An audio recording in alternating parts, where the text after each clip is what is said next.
So, Ramesh, if I asked you to whip out your famous clocks of where the industry stands and what are the cycles that we are talking about, India's been on a strong upsurge for a long time. I think since 2014, it's been up, and not up in a way, but up and up. So, where do you think that, and again, it also comes back to the question of diversity, because the four quarters of India are large countries in themselves and very diverse. So if you very quickly try to run across different asset classes where they stand, and also geographically looking at India, where the different markets are in terms of their stages of development, how would your commentary be? So the market is extremely fragmented, scattered. We have close to 10,000 real estate developers in the country, and without too much of depth. So we analyzed out of these 10,000 people, how many of them actually have depth.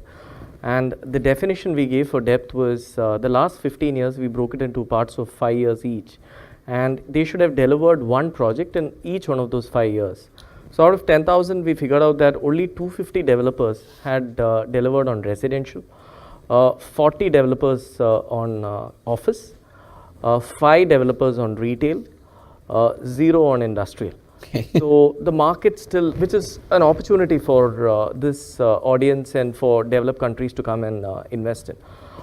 We sell a lot of large assets in the country. If you're selling $150 million plus asset, which is like more than 1,000 crore plus asset for office, you could find around 8 to 9 buyers. For retail, you would find around 6 to 7 buyers. Industrial, around 4 buyers. And hotels, you would find maybe 2 buyers. So again, depth missing at this point of time. Breaking into various asset classes from a cap rate point of view. Today, India's cap rate for office stands at around 7.75%.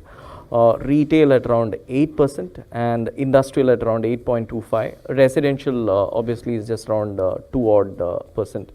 From an office stock point of view, Ankur spoke about how we have a total stock of just 500 million square feet. Tokyo, one city, is a billion square feet. All of India, including these 7 cities, is just 500 million square feet.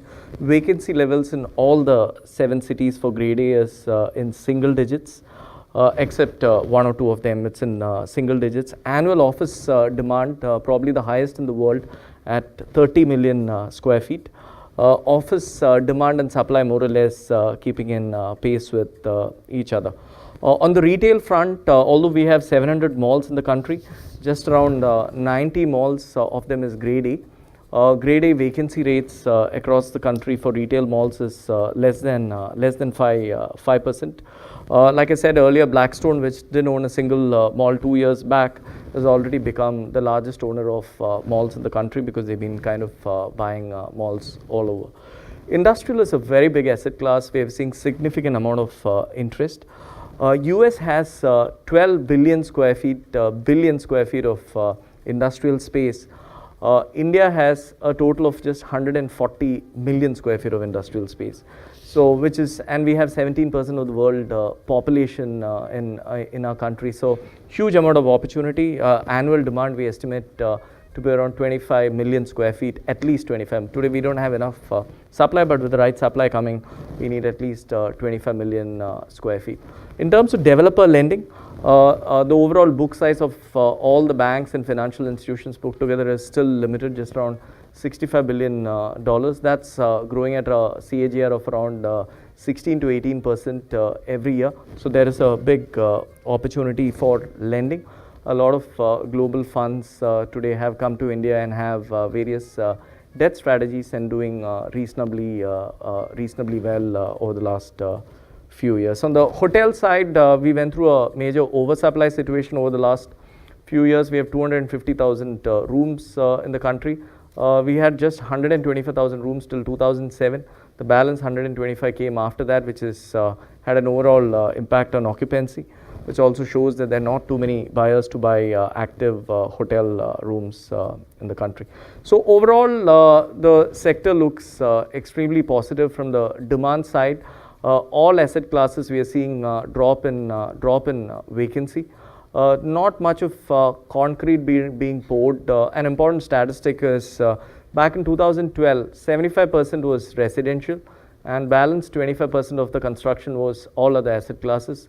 Today that's become 85% residential and just 25%, 15% other asset classes, which has led to an oversupply of residential in the country and an undersupply of commercial across the country.